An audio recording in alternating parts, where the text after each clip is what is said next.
Wanita ini harus merelakan suaminya menikah dengan wanita lain, menyambut istri baru suaminya dengan penuh hormat dan mengikhlaskan suaminya bahagia dengan wanita tersebut. Ini adalah cerita romansa kerajaan India tentang perjuangan cinta di antara halang rintang dan dalam segala perbedaan.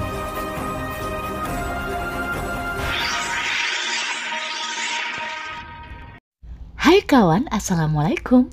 Jangan lupa klik tombol subscribe dan tekan tombol notifikasinya ya.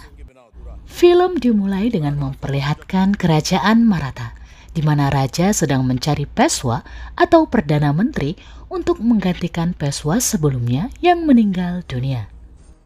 Seorang pria gagah bernama Bajirao Balat yang merupakan anak dari Peshwa yang sebelumnya mengajukan diri. Namun, karena masih sangat muda, ia semula diragukan oleh salah satu menteri kerajaan hingga harus membuktikan diri dengan sebuah tantangan.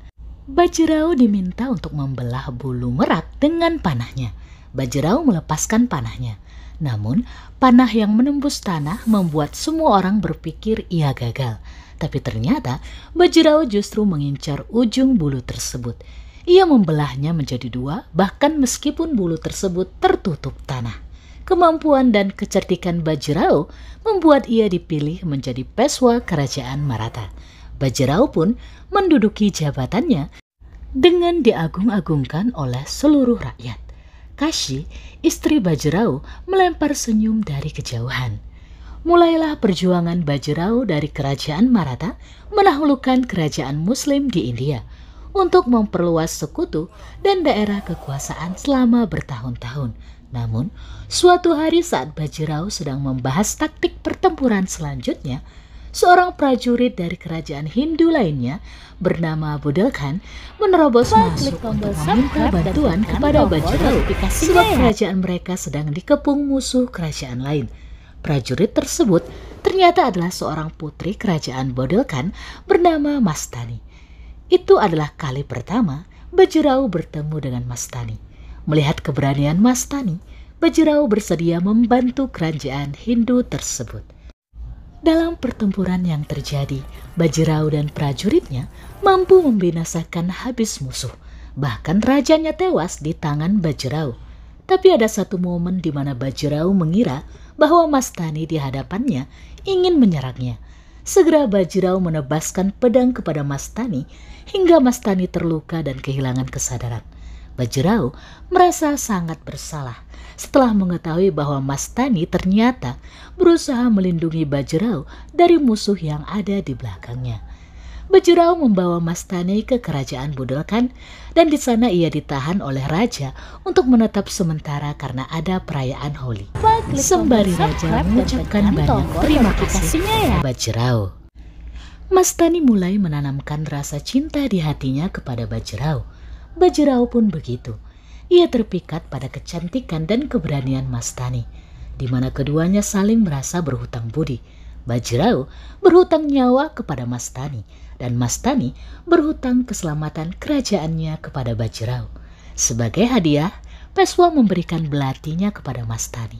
Tapi Peshwa tidak tahu bahwa ada sebuah adat di Budelkhan bahwa jika wanita menerima belati dari laki-laki, maka dia sudah menikahi laki-laki tersebut. Dan Mastani menerima belati Peshwa. Holi pun dirayakan dengan meriah. Mastani mempersembahkan tarian indah yang khusus dipersembahkan kepada Bajirao. Raja tampak menyadari ikatan yang terjadi di antara Bajirao dan Mastani. Malam sebelum kepergian Bajirao, Mastani khusus mendatangi Bajirao. Ia memberikan Bajirao kode bahwa ia akan terus mencintai Bajirao dengan kekuatan cintanya, meskipun Bajirao meragukan akan dapat bertemu dengan Mastani kembali. Esoknya ketika Bajirao dan prajuritnya pergi, Mastani dengan sengaja tidak mengantar kepergian Bajirao. Ia sedang membuat Bajirao dan dirinya saling merindu untuk membuat takdir baru di antara mereka, di mana Mastani meminta izin ayah dan ibunya untuk pergi ke Maratha agar bisa bersatu dengan Bajirao. Semula ibunya menentang karena ternyata Mastani merupakan seorang muslim, sebab ia terlahir dari ibu yang muslim meskipun ayahnya beragama Hindu. Sang ibu takut Mastani tidak akan diterima, tapi keputusan Mastani sudah bulat. Katanya, demi memperjuangkan cinta. Basi. Sementara itu sebuah istana dan kediaman yang baru telah dipersiapkan untuk menyambut kepulangan Peswa Bajirao. Kashi, istri Bajirao, tampak gembira menyambut kedatangan suaminya, begitu juga seluruh rakyat kerajaan Maratha. Bajirao juga tampak senang bertemu dengan Kashi, apalagi ketika Kashi menunjukkan kamar baru mereka. Saat itu, Kashi yang membenahi seragam perang Bajirao menanyakan di mana belati Bajirao, dan itu membuat wajah Bajirao berubah karena ia teringat akan Mastani. Kashi sangat manis dan manja saat bersama Bajirao. Ia menghormati Bajirao. Ketika melihat luka di leher Bajirao, Kashi segera memberikan cincin kesayangannya sebagai pelindung untuk Bajirao dimanapun Bajirao berada. Pucuk dicinta ulam pun tiba. Mastani bersama rombongan tiba di kerajaan Maratha. Ia bertemu dengan ibu Bajirao dan adiknya Bajirao bernama Chimaji. Betapa terkejutnya ibu Bajirao melihat belati milik Bajirao ada di tangan Mastani. Apalagi ketika Mastani mengaku sudah menikahi Bajirao. Ibu Bajirao menentang pernikahan Hindu dengan Muslim tersebut, sehingga ia membenci kehadiran Mastani dan menempatkan Mastani di rumah wanita penghibur. Mastani marah, tapi ia tak berputus asa dan mengatur siasat. Malamnya diadakan acara yang meriah menyambut kemenangan dan kepulangan Peswa Bajirao di Istana Kaca, dan Mastani tampil sebagai hadiah dari Budokan untuk mempersembahkan tarian indahnya. Ia menari dengan lagu yang menceritakan tentang dirinya yang sedang tergila-gila dan jadi gila. Lagu dan tarian tersebut Mastani tunjukkan kepada Bajirao. Bajirao tampak terpesona. Ia menatap Mastani sedalam-dalamnya sampai tarian dan lagu selesai. Ia berjanji akan menemui Mastani nanti. Sementara Kashi, hatinya tampak mulai gelisah, namun ia mencoba menutupinya. Esoknya ibu Bajirao datang ke tempat Mastani. Ia meminta Mastani untuk pergi, bahkan meminta Mastani untuk menari di kerajaan nanti. Ibu Mastani tetap tidak memberi restu kepada Mastani untuk bersama Bajirao. Sementara itu Bajirao dan prajuritnya sedang meneriaki kemenangan mereka. Tapi Bajirao tampak marah ketika salah satu dari rekannya menyebutkan Mastani sebagai penari. Bajirao ingin mengunjungi Mastani, tapi diingatkan Chimaji bahwa ia disuruh ke kota untuk bertemu raja. Raja lalu memberikan sebuah pedang untuk Bajirao sebagai hadiah atas kemenangannya. Di istana, Peswa Bajirao terkejut melihat kedatangan Mastani. Ternyata Mastani disuruh untuk menjadi penghibur oleh ibunya Bajirao. Namun, Mastani menolak dan menjumpai raja. Para menteri marah atas kelancangan Mastani. Tapi Bajirao menjelaskan bahwa Mastani adalah seorang putri yang menyelamatkan nyawa Bajirao, sehingga Mastani harus dibiarkan pergi. Tapi Mastani justru meminta hadiah kepada raja atas kehebatannya menyelamatkan Bajirao. Kepada Raja Maratha, Mastani meminta Bajirao menjadi miliknya. Hal itu membuat semua orang terkejut. Malamnya Bajirao menggunakan cincin pemberian Kashi untuk ditukarkan dengan perahu yang akan mengantarkannya menyeberang laut menemui Mastani. Di hadapan Mastani, Bajirao telah hadir untuk menyatukan cinta mereka. Ia terpesona pada kekuatan cinta yang diagung-agungkan Mastani untuknya. Meskipun Bajirao telah menjabarkan bahwa tak ada yang merestui cinta mereka, Mastani tetap menunjukkan tekad yang kuat untuk bersama Bajirao. Akhirnya, di bawah derasnya hujan, ikrar hubungan dan cinta Bajirao Mastani pun dikukuhkan. Suatu malam, ibu Bajirao menyerahkan cincin pemberian Kashi yang ditukarkan Bajirao kepada pemilik perahu penyeberangan. Ibunya meminta Bajirao tetap memakainya. Itu adalah pemberian Kashi. Tega sekali Bajirao menjualnya. Esoknya, Bajirao tengah sibuk mengurusi peperangan selanjutnya. Namun Bajirao mengatur siasat. Ia mengatur sebuah taktik yang membuat pasukannya menang, bahkan tanpa perlu berperang. Karena kemenangan telak untuk kerajaan Maratha, Bajirao dan prajuritnya menari gembira. Chimaji mengabarkan pesan kemenangan Bajirao kepada ibu dan Kashi. Atas kemenangan dan kehamilan anak kedua Kasih, ibu mengadakan acara pemujaan dewa sambil menyambut kedatangan Bajirao. Tapi Bajirao justru pulang ke kediaman Mastani lebih dulu. Ia memilih untuk menemui Mastani yang sedang merayakan Idul Fitri dan mengucapkan selamat kepada kehamilan Mastani. Ternyata Kasih dan Mastani sama-sama sedang mengandung. Saat itu seorang prajurit datang, mengirim pesan dari ibu Bajirao untuk Mastani yang menyuruh Mastani menari di acara pemujaan yang diadakan. Tapi Bajirao mengirim perintah penolakan. Perintah penolakan dan kabar bahwa Bajirao lebih memilih merayakan Idul Fitri dengan Mastani membuat seluruh Krisnaji marah. Ia memerintahkan rekan-rekannya untuk pulang dan tak perlu ada pemujaan. Malamnya ketika Bajirao pulang, ia memberitakan kehamilan Mastani yang membuat dirinya sangat gembira. Namun sang ibu menahan air mata, sebab ia sedang memikirkan perasaan Kasih yang juga sedang hamil dan menunggu suaminya yang ternyata bersama perempuan lain yang lebih dicintainya. Teganya lagi, Bajirao bersikeras ingin memberitahu hubungan dirinya dengan Mastani, juga kehamilan Mastani kepada Kasih. Kasih dalam kesendirian dan kesepian menunggu Bajirao. Dengan sebuah kode, Bajirao terdiam karena ia juga menyadari bahwa Mastani juga sedang mengandung anak keduanya. Bajirao membatalkan niatnya. Ia menulis surat untuk Mastani, meminta Mastani untuk menjaga diri sementara waktu demi menjaga perasaan Kasih. Tapi surat itu tak sampai karena dibakar oleh Cimaji. Mastani yang gelisah menunggu kabar Bajirao memutuskan untuk datang ke istana.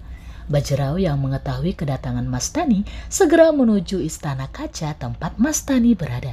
Sementara itu Bajirao dan Mastani tanpa mereka sadari keberadaan mereka dari istana kaca sesungguhnya dapat terpantul melalui cahaya ke kamar Kasih. Sehingga Kasih akhirnya mengetahui bahwa suaminya Bajirao Balat telah berpindah hati ke wanita lain. Film lalu berpindah beberapa bulan kemudian setelah Kasih yang telah melahirkan putranya kembali ke kediaman Bajirao. Seluruh rakyat dan Bajirao menyambut gembira atas lahirnya putra kedua mereka. Tapi Kasih tak lagi sebahagia dulu. Sebab saat itu Bajirao segera pergi sebab dia mendapat kabar bahwa Mastani sedang kesakitan karena akan segera melahirkan dan tak seorang pun mau membantunya. Alhasil, Bajirao satu-satunya yang berada di samping Mastani hingga lahirlah putra pertama Mastani dan Bajirao yang semula diberi nama Krishna. Beberapa minggu kemudian, perayaan pun dilakukan di kediaman Bajirao atas pemberian nama putra kedua Kasih dan Bajirao yaitu Raghoba. Namun semua menjadi hening ketika Mastani terlihat muncul. Mastani hadir membawakan hadiah untuk mengucapkan selamat kepada Kasih sekaligus memberitahu bahwa Bajirao tidak bisa hadir.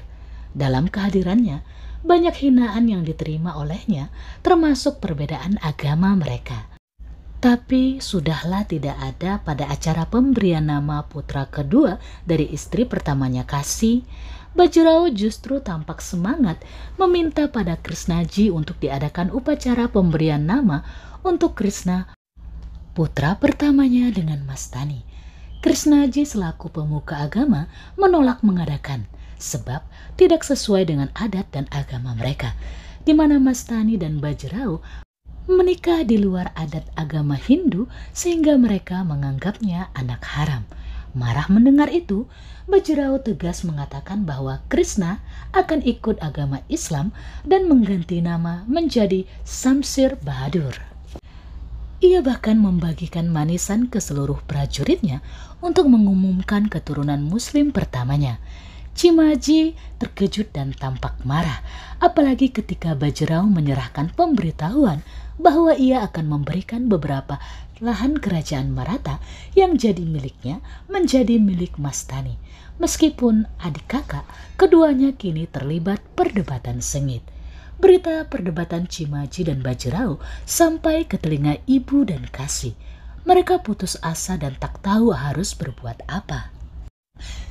Bagi mereka kini Bajirao telah diisi seutuhnya oleh Mastani. Scene kembali menunjukkan beberapa tahun kemudian. Bajirao tampak menggendong Raghoba dan Samsir yang terlihat sudah besar. Ia lalu dikunjungi oleh ibu dan Krishnaji yang mengabarkan acara penyucian bagi Bajirao. Namun Bajirao justru meminta penyucian terhadap dirinya dengan membawa Mastani yang selama ini diasingkan ke rumah mereka. Ibu tidak setuju. Begitu pula Krishnaji. Mereka berujar akan mengosongkan seluruh kediaman dan tak akan ada yang menyambut jika Bajirao melakukan itu. Hari itu pun tiba. Bajirao membawa Mastani ke kediamannya, tempat di mana Kasi dan seluruh rakyatnya berada.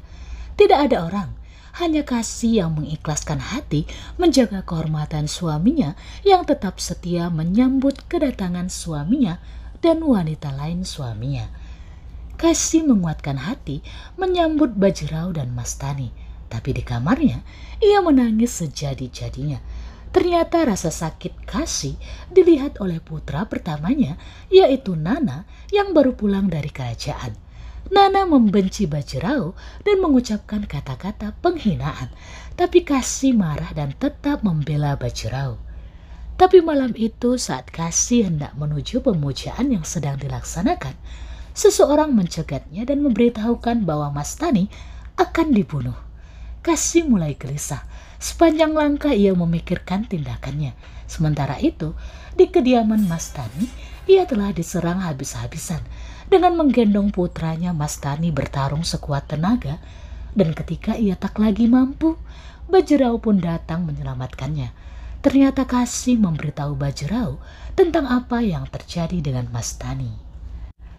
Ternyata dalang di balik rencana pembunuhan Mastani adalah Krishnaji. Tapi ibu Bajirao melindungi Krishnaji dari amukan klik tombol subscribe dan itu membuat notifikasinya ya. Bajirao mulai menunjukkan kemarahan dan kekesalannya terhadap semua orang yang menentang keberadaan Mastani sebagai istrinya. Bahkan ia menolak menjadi Peshwa karena ibunya tidak menerima Mastani. Di sisi lain, Kasi berkunjung ke kediaman Mastani. Meskipun hatinya teriris, ia meminta Mastani mengenakan sari yang ia berikan untuk hadir bersama dirinya dan para istri lainnya dalam peringatan dan acara yang dikhususkan para istri untuk mendoakan keselamatan dan umur panjang suami-suami mereka. Mastani mencoba menguatkan hati Kasi dengan mengatakan bahwa bagi Bajirao, dirinya adalah inspirasi, tapi Kasi adalah kekuatan. Dan cinta Bajirao pada Kasi belum sirna seutuhnya. Jangan ditanya bagaimana perasaan Kasi saat itu. Ia adalah wanita terkuat di bumi. Ia menyambut Mastani dengan senyum dan kedua dan tekan tombol notifikasinya ya. Para prajurit datang menemui Bajirao mengabarkan bahwa ada pemberontakan dari sekutu yang akan menyerang kerajaan Maratha. Dan mereka meminta Bajirao turut bertempur seperti biasanya. Semula Bajirao tampak menolak, namun mengingat semua perjuangan rekan-rekannya yang membentuk dirinya menjadi sekuat ini, Bajirao akhirnya menyetujui untuk ikut berperang. Bajirao datang mengunjungi Kasi di kamarnya. Ia menanyakan kenapa Kasi tak mengantarkan kepergiannya untuk berperang. Kasi menyambut dengan senyum, namun ia mengutarakan rasa sakit hatinya selama ini atas tindakan Bajirao. Dan ia menghukum Bajirao. Sebuah hukuman yang menurut Kasi adalah hadiah, bahwa Bajirao tak boleh lagi memasuki kamarnya. Yang berarti Kasi tidak lagi menginginkan Bajirao dan melepaskannya untuk Mastani seutuhnya. Entahlah apakah Bajirao sedih atau bahagia, pastinya ia meneteskan air mata, meskipun hanya setetes. Sementara itu, Mastani telah menyambutnya untuk mengantar kepergiannya. Baik Bajirao dan Mastani, keduanya saling menatap seakan-akan cinta mereka semakin kuat dan telah dipersatukan. Mereka berjanji setelah kembalinya Bajirao dari perang, mereka akan bertemu dan bersatu tanpa ada penghalang dan tekan tombol notifikasinya ya. Berperang, tapi tanpa ia ketahui, Nana memerintahkan para prajurit untuk menangkap dan menahan Mastani. Penangkapan dan penahanan Mastani membuat Bajirao marah. Namun karena dalam tugas pertempuran, ia dengan kobaran kemarahan memilih segera bertempur sendirian. Kehebatan dari kemarahan Bajirao membuat mereka menang telak. Namun kini Bajirao mengajukan peperangan kepada Pune, rumahnya, kediamannya, tempat tinggalnya, dan rakyatnya. Prajurit di hadapannya mengingatkan bahwa tindakan yang ia utarakan mungkin untuk melindungi Mastani, tapi itu adalah untuk membuat ibu, Kasi, dan anaknya terbunuh. Kata-kata itu membuat Bajirao rubuh dan hancur karena berdiri tengah jurang kegelapan. Satu sisi cinta gilanya pada Mastani, dan sisi lain rasa hormatnya pada ibu, Kasi, dan rakyatnya. Kondisi Bajirao semakin buruk kian hari. Tak ada tabib yang mampu mengobati. Ibu dan Kasi datang untuk menghibur. Namun di mata Bajirao, kehadiran Kasi justru disangkanya adalah Mastani. Hanya Mastani di hati dan pikirannya. Sementara Mastani yang ditawari untuk kembali ke Budolkan menolak dan memilih untuk disiksa. Ia dikerangkeng dengan terali besi, sementara ia meminta putranya Samsir untuk pergi dan tetap berani seperti ayahnya Bajirao. Akhir kisah, meskipun Kasi dengan cintanya yang tulus memohon untuk pembebasan Mastani agar dapat bertemu dengan Bajirao, tapi Nana menolak dan membakar surat perintah tersebut. Entah karena perasaan saling bertelepati, Bajirao dengan halu merasa bahwa dirinya sedang diserang oleh banyak bala tentara kegelapan yang bernama takdir. Takdir yang membuatnya tidak bisa bersama Mastani sampai maut memisahkan. Begitu pula Mastani. Penyiksaan mengantarkannya pada kematian bersama orang yang dicintainya. Demikianlah alur cerita dari film Bajirao Mastani. Kalau menurut Maniac Movie, kehancuran Bajirao bukan karena cinta sejatinya pada Mastani yang tak dapat dipersatukan, melainkan karena Kasi sebagai wanita yang memberikan setulusnya cinta, satu-satunya orang yang menerima segala keputusan Bajirao, kini telah melepaskannya. Bukankah Mastani pernah mengatakan bahwa bagi Bajirao, Mastani adalah inspirasi, tapi bagi Bajirao juga, Kasi adalah kekuatan. Lantas, bagaimana Bajirao bisa hidup hanya dengan menggenggam inspirasi tanpa mempertahankan kekuatan? Terima kasih karena kawan-kawan telah menonton film ini sampai selesai. Ingat jangan terbawa hati seperti Maniac Movie ya. Bye-bye!